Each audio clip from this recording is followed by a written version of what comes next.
بسم اللہ الرحمن الرحیم۔ السلام علیکم۔ احادیث نبوی صلی اللہ علیہ وآلہ وسلم۔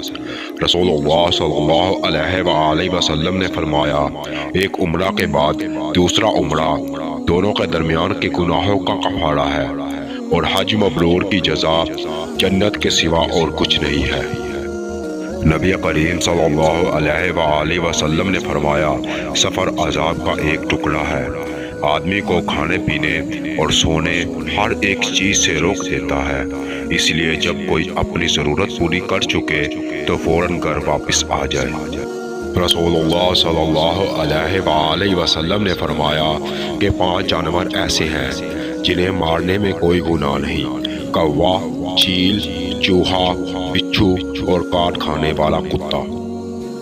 حضرت صلی اللہ علیہ وآلہ وسلم نے فرمایا تھا کہ اہل مدینہ کے ساتھ جو شخص بھی فریب کرے گا وہ اس طرح گھل جائے گا جیسے نمک پانی میں گھل جایا کرتا ہے۔ نبی کریم صلی اللہ علیہ وآلہ وسلم نے فرمایا، مدینہ پر دجال کا رعب بھی نہیں پڑے گا۔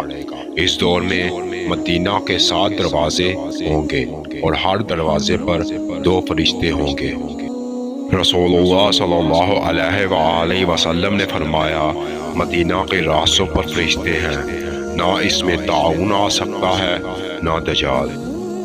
رسول اللہ صلی اللہ علیہ وآلہ وسلم نے فرمایا، جب رمضان آتا ہے تو جنت کے دروازے کھول دیے جاتے ہیں۔